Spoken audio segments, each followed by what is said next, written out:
Oh, what's up sa inyo mga kabayan? Eto na nga, meron na naman tayong pag-uusapan, no? Patungkol dito sa mga nasabi ni Congressman Marcoleta. At nasabi ni Amy, mga kabayan, si Amy, parang hindi na pamilya, no? Ni nabungit, mga kabayan. Yun yung ating narinig sa kanya mga sinabi. At si Congressman Marcoleta naman, mga kabayan, nagbanta na. Patungkol diyan sa impeachment na yan, mga kabayan. Ako, delikado. Delikado talaga, no? Itong si Congressman Marcoleta. Pag nagsimula ng session ng Senate at nakaupo na yung mga yan, talagang lintik lang daw ang walang ganti. Yan yung mga pakikinggan natin, mga kabayan. Ito si Bungit, busted, mga kabayan, sa panawagan niyang reconciliation. Hindi umubra, mga kabayan, ang paawa effect ni Bungit. Diba? O ito, mga kabayan, bago tayo magsimula dyan, maraming salamat muna sa mga bagong subscribers natin. Sa mga hindi pa siyempre, mag-subscribe kayo, mga kabayan. Siyempre, click nyo yung bell all na sa ganun ay maka-receive kayo or ma-notify kayo pagka tayo may mga latest upload. At siyempre, huwag nyo kakalimutan naman mag-like, mag-share at magbigay kayo ng comment ninyo dyan, mga kabayan. Kahapon, nagbasa tayo dun sa in-upload natin patungkol sa mga nasabi ni Dilima. Grabe naman, nagkalat yung saba, mga kabayan. Nagkalat ang saba, nagkalat yung pangalan ni Junel at gusto nyong maibalik na si Laila de Lima sa sa hawla niya. Magaling pa hindi na lang daw pinalabas, no? Alam niyo ito si de Lima, maari nga itong maibalik, mga kabayan. Kasi di ba nagpalaya diyan niya mga nandyan sa administrasyon ni Bungit, di ba? Pag di ako nagkakamali, mga kabay, si Tambay yata. O si Bungit na mismo. Di ba ngayon kinikriticize ngayon ni Laila de Lima ang administrasyon na sinasabing weak, no? Ang pamumuno ni Bungit. Baka yung maibalik soon, mga kabayan, lalo pat ngayon binuksan na naman yung kanyang kaso patungkol dyan sa drugs na yan at dun sa parang manumalyang pagpapalaya, mga kabayan. Ito, bago tayo humaba, mga kabayan, itong si Heidi, no? Sa mga hindi nakakilala, mga kabayan, introduce ko muna sa inyo, no? Ito ay tumakbo, mga kabayan, itong nakarang eleksyon. At natalo, mga kabayan, hindi pinalad. Ngayon, nagngangawa to patungkol sa confidential funds or dyan sa impeachment ng ating Vice Presidente. At pangalawa, no? Ito ay dating nagtatrabaho, mga kabayan, sa COA, no? Sa COA yan, mga kabayan. At ito rin ang dahilan sa pagka-impeach, no? Ni CJ Corona, ni Justice CJ Corona, mga kabayan. Yan si Heidi. Ngayon, umiepal na naman to, mga kabayan. Hindi pa manahimik tong matanda na to. Bumibida-bita din. Parang si Laila de Lima. Ito ang sabi, mga kabayan. Hindi man lang pinaghirapan ang paghahabi ng kasinungalingan upang itago ang pagwawaldas ng pera ng bayan. Isipin ninyo, mga kabayan, 129 million ang usapin dyan sa confidential funds na yan. Pinag-initan nila ng totoo, mga kabayan. Kung ikaw ay magnanakaw, dyan ka magnanakaw sa milyon, mga kabayan, hindi doon sa bilyon. Kalokohan yan, mga kabayan, abay. Hindi naman sa mga kabayan, ikaw magnanakaw, hindi doon ka na sa malaking halaga. Kaysa dyan sa maliit, magkabistuhan man, abay, at least ipaldo-paldo ka. Diba? Sabi nga, may kasabihan nga, mga kabayan, pagka ikay uutang sa bangko, 30 years mong babayaran, mang-hold up ka ng bangko, 10 years ka lang makukulong, laya ka na. Diba? Pero yun, mga kabayan, kasabihan lang. Huwag nyong gagawin yun at masama yun. Ito na nga, sabi dito, mga kabayan, pinaglaruan ang audit rules on liquidation on confidential funds. At ngayon, matatapang pang manghamon at manakot. Hindi naman, mga kabayan, pananakot yung bloodbath, no? Kung i-google ninyo, tayo na may nag-google din, talagang, kumbagay madugong laban yan, mga kabayan, pagdating dyan sa impeachment. Kaso ngayon, mga kabayan, di ba't nag-atrasulong na yung impeachment na yan? Kasi nga, nagpatawag ng meeting si Bungit at sabi, unahin yung mga maahalagang bagay na makakabuti sa mga Pilipino. At talagang marami, mga kabayan, na nagsasabi na wala na yung impeachment na yan. Kasi nga, ginamit lang yan para siraan ng mga Duterte doon sa eleksyon. Kasi ang pangarap ni Bungit maging 12-0, naging 11-0, mga kabayan. Iyon ang gusto nilang mangyari. At ito na nga, mga kabayan, panoorin muna natin itong pahayag ni Amy, no? Patungkol diyan sa kanyang pagka wala na yata sa kanyang pamilya, mga kabayan. Parang hindi na yata siya kabilang sa pamilyang Marcos. Ano bang nangyari? At nga pala, may nangyari nga pala, mga kabayang rally, no? Yung the Loyalist 1980s, no? Kita nyo, nagbitaw na, mga kabayan, sa pagsuporta kay Bungit. Anong nangyari? Wala nang tiwala mga kabayan ang 1980s loyalist, no? Wala na mga kabayan. Hindi na nila sinusuportahan ang pangulo nila ngayon si Bungit. Kasi natauhan na sila daw, no? Nagising na dalaw sila dahil sa mga nangyayari ngayon sa gobyerno. Akala nila kaparehas ng tatay niya, no? Na mamuno. Yung pala hindi mga kabayan. Puro pambubudol lang daw ang pinagagawa ni Bungit. Yan ang sabi mga kabayan nung The Loyalist 1980s na supporter niya. O pakinggan muna natin mga kabayan si Aimee. Tayong papayag. Samahan ninyo kami na labanan ito. Samahan ninyo ako na kahit ako ay mag-isa na lamang. Tumayo na kayo dyan. Hindi na kabilang sa aking pamilya. Hindi na Tapos, hindi na kabilang sa pamilya mga kabayan si Aimee. Tinakwil na siguro ng pamilyang Marcos mga kabayan. kabilang sa partido. Dahil sa inyo, nanalo pa rin tayo. Sa inyong lahat, ako'y nagpapasalamat, hindi ninyo ako iniwan. Handa na ako na mag-isang mangampanya, mag-isa mag-house to house, mag-isa na iikot.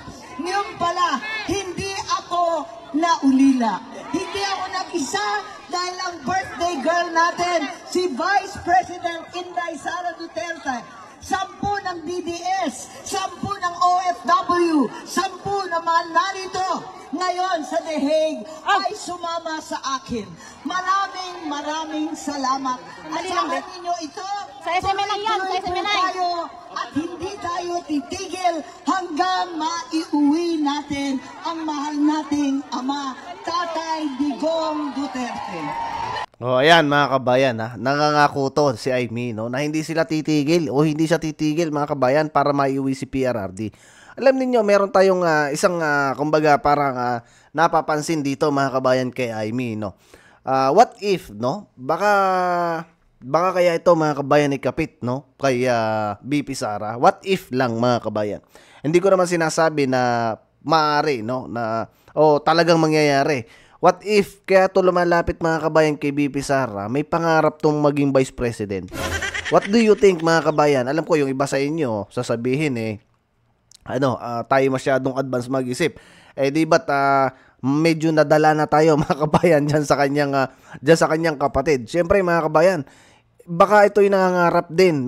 Ito hindi nawawala sa aking isipan mga kabayan kasi siyempre alam naman natin na ang mga Duterte mga kabayan ay talagang napakalakas sa mga Pilipino. What if, no, na ginagamit lang din niya si BP Sara mga kabayan para maging Vice President? Yan lang yung thinking ko, no. At isa pa, no, baka itong pagsama niya sa The Hague mga kabayan, dinala niya siguro yung mga documents, no, at resulta dun sa nangyaring Senate hearing niya mga kabayan diyan sa mga sangkot, no, sa pagdukot kay PRRD. Isa rin yan mga kabayan sa nakikita nating rason, no, sa pagsama niya diyan sa The Hague. At kaya siguro siya nakipagkita kay Attorney Nicholas Koopman. Kung yun mga kabayan ang isang dahilan, ay magandang posibilidad yon na magamit, no, ng lead counsel ni PRRD patungkol dyan sa kaso na yan. Kasi may mga evidences doon mga kabayan. Kaya nga't nag-file ng kaso mga kabayan, di ba? Ang ombudsman, ang Supreme Court, no? Nagpatawag ang Supreme Court para paliwanag ito sina Bersamin, ay mga sangkot dyan sa pagpapadala sa dahig kay PRRD. Baka tingin ko mga kabayan, isa yan, no, sa pwedeng dahilan. At hindi rin talaga maalis sa isip ko, baka naman ginagamit lang ni Aimee ang mga Duterte para sa kanya ring pansarili. Hindi imposible yan mga kabayan. Marcos is Marcos, di ba? Kamag-anak nga nila, tinatalon nila, di ba? Kadugo nila, tinatalon nila. Ito pa, si BP Sara, hindi naman nila kadugo at kumbaga, naging kaibigan. Hindi natin alam mga kabayan na mga pwedeng maging resulta, no, sa mga nangyayari. Alam nyo naman ang ugali ng tao mga kabayan, bigla-bigla na lang nagbabago yan. Katulad ni Bungit mga kabayan, bigla na lang umibang simoy ng hangin, no? Kinalaban ng mga Duterte, nakuha pang ipadala yung dating Pangulo, no, sa The Hague. Ito mga kabayan, pakinggan muna natin si Senator Marcoleta. At ito may banta patungkol dyan sa sa mangyayari dyan sa Senate mga kabayan pag nakaupo na siya. Pakinggan natin. Pero kaya po tayo nandito sapagkat nandito ang taong kinikilala natin ang pinakamabuti, ang pinakamagaling na presidente ng Republika ng Pilipinas. Oh. Akalain mong dadalhin dito? May araw na. Yun po bang ating justisya sa Pilipinas ay hindi na gumagana? Is our judicial system in the Philippines no longer functioning? Is our prosecutorial system in the Philippines no longer able to function? Hindi po totoo yun. Umiiral, gumagana, umaandar ang justisya ng ating bansa. Kung nagkamali ang sino mang Pilipino, kung nagkamali halimbawa ang isang naging Pangulo, o dilitisin natin, at husgahan natin, pero sa sarili nating patakaran, sa sarili nating batas, hindi sa batas ng ICC. Ito yung hindi mga kabayan magits, no, nitong mga lutanista, no. Sa atin kasi mga kabayan, marami din talagang sobrang gagaling, no, mga kabayan. Pagdating dyan sa mga legal matters, na which is napakasimple lang mga kabayan. Kung talagang may kaso nga, no, diyan din lang madalas natin sinasabi. Kung talagang may kaso mga kabayan, may nag-file ng case, dapat sa bansa natin. Kasi unang-una, Pilipino yan mga kabayan. Ayun nga si Tebes mga kabayan, gumawa pa ng paraan. Inundar the table pa mga kabayan, kinausap nila, no? Yung Prime Minister dyan sa, ano bang lugar yon mga kabayan? Timor-Leste, no? Para lang maiuwi si Tebes at managot, no? Doon sa sinasabi nilang pagpatay, doon sa isang congressman, doon sa kay Digamo, no? Eh bakit yon mga kabayan, di ba? Sinundo pa nila. Ito yung sa atin, pinadala. Dati pang Pangulo yan mga kabayan. Di ba? At napakalaking sampal talaga yan sa ating mga Pilipino. Pagtiyagaan na lang po natin, kahit anong mangyari, mawawalan din ng saysay ang ginawa nila laban kay Pangulong Digong.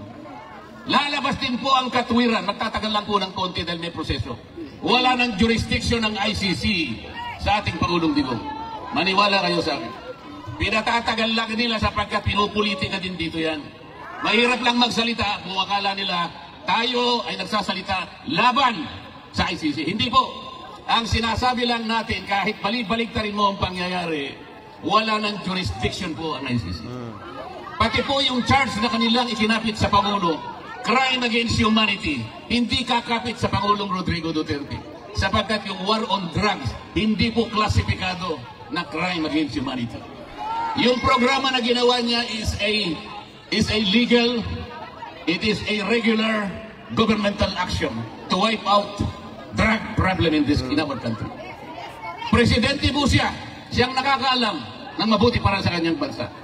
He should have been judged by the benefit, by the advantages reaped by the Filipino people from his program. He should not have been judged from the number of people who were killed along the war on drugs. May mamamatay at may mamamatay, alam naman nila yun. Kaya nga mga kabayan ito yung isa pang problema din dyan sa mga kinasukaso na yung kay PRRD. Siyempre, yun ay Pangulo mga kabayan at nakita niya yung serious, no, nung droga na paglaganap sa ating bansa. At talagang kung hindi mga kabayan dumating si PRRD noon, talagang baka narco state na tayo, no. Kung talagang narco state na tayo mga kabayan, kung mapapansin niyo, ang daming mga pulis na sangkot, mga mayor, mga politiko, mga kabayan sangkot diyan sa pinagbabawal na droga. Kung hindi si PRRD dumating nung panahon na yon, baka tayo mga zombie na ngayon mga kabayan. Kita niyo yung namumuno ngayon? Diba? Salasala na yung mga sinasabi. Bakit nagsusulong sa droga yung mga kriminal? Lalaban at lalaban yung mga yan. Bakit kailangan mo siyang husgahan sa bilang o sa dami ng matay? Kailangan husgahan mo ang isang programa doon sa nakinabang. Milyon-milyong pamilya ang nakinabang.